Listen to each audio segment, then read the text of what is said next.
Sapphire external tour. Back sugar scoop bins. Back bin, yeah. Fender's diesel tank. Okay. On this side, sugar scoop room for jerry cans. We've got a 3-gallon jug of water, anchor road, extra space. This is the back sugar scoop. There is a spot here it's fairly close. I don't know, you can barely make out the difference in shading. The boat was repaired there. This is before we purchased the boat, and so this repair was there on our last survey, and surveyed just fine. Alright, you go down here. Tow rail, the dock lines and scuppers stay with the boat. There's a great Dodger here. We have spare sides for this that don't have window panels in them. Wheel cover. I'll just go down the outside here. Windows, a little bit of woodwork.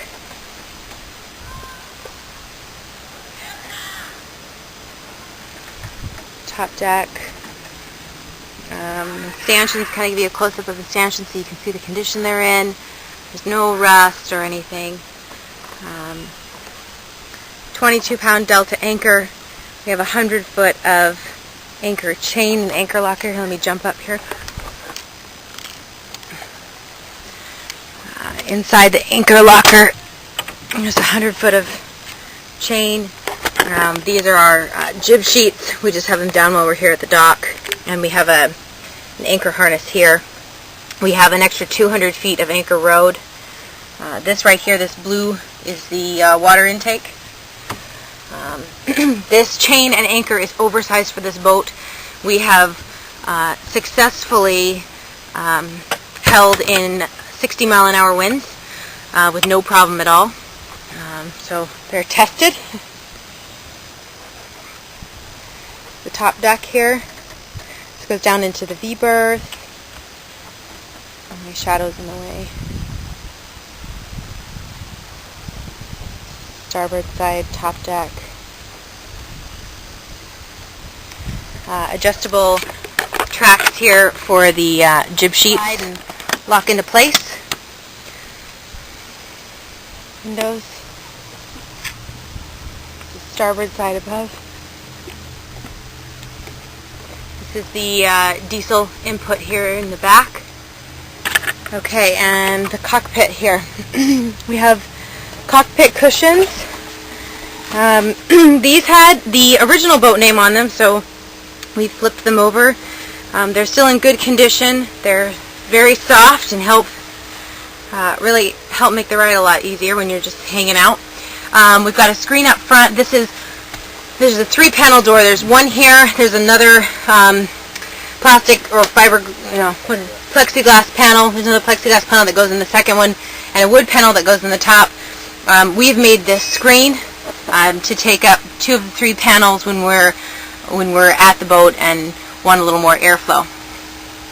And the door slides back down into the cockpit. Give you a view of the bimini. The bimini is a standard bimini that we bought and retrofitted to fit Sapphire. These bars here, I'm facing the aft cockpit. These bars we put in for extra stability. We've got them on both sides, and then the bimini here. I did retrofit the canvas. This tore originally and hasn't tore since, but if you want it to look real fancy, you might think about getting new bimini canvas. The PVC is something that Luke built to keep the bimini sturdy and open, and here it also receives one of the solar panels. So one of the solar panels on Sapphire sits on top of the bimini, and there it is. The other solar panel, this white pole here is the VHF antenna.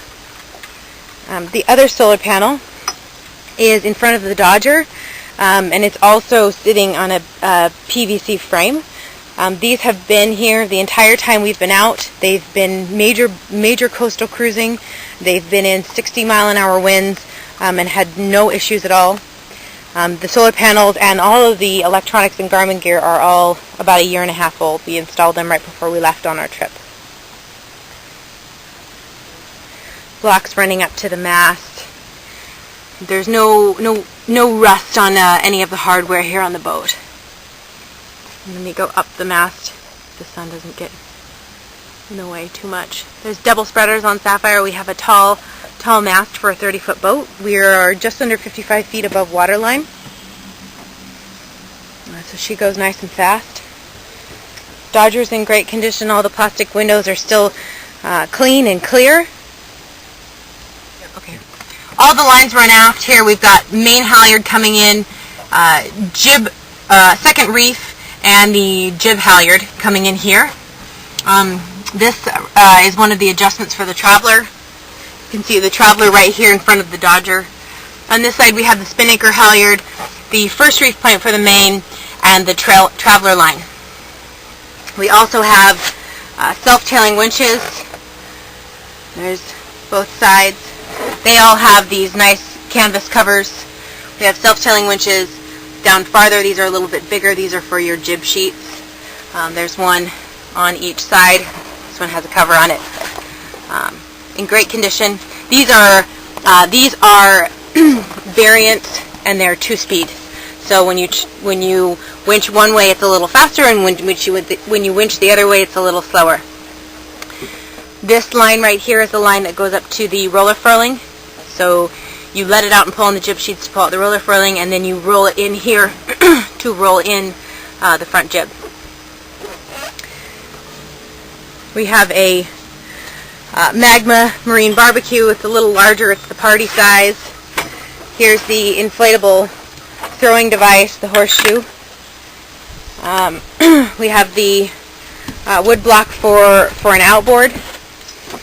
And underneath this seat is the headroom in the aft berth. From the wheel here, if I go down, this black window right down here is the one that I pointed out from the aft berth that opens. Both of these, there's 2 storage bins back here inside the cockpit. You kind of get a look here at this one. This that's wrapped, this is the forced air diesel heater ducting, and this is the box for the forced air diesel heater. This is the actual heater itself. There's quite a bit of storage back here. There's a piece of wood there that lifts up with additional storage down below. You can see our Danforth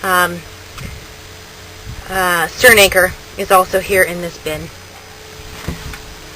On the other side, there's quite a bit of storage, big enough that Luke has crawled down here many times to clean and get things. You can see the shore power cord. There's a spare sail down here. The holding tank is down here. We also have a bunch of dive gear. And here is the holding tank pump out mechanism. So you move this back and forth to pump out overboard. The autopilot or auto helm control switch is also down here. The auto helm controls right here. Once you flip the switch on, which Luke will do for me, you set your course and hit auto. You can put yourself into standby, and then it allows you to move in 10 and 1 degree increments.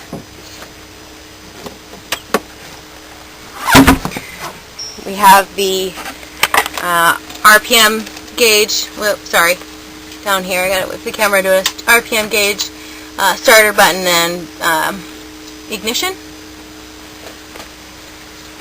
And we have a cockpit table that lashes in with pins on the side. There's also 2 winch handles.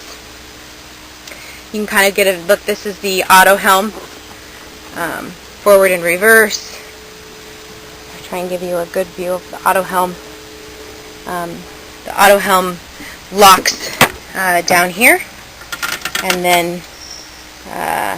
then you use the control panel to adjust your course. You can unlock it and retake control of the wheel in an emergency if you need to.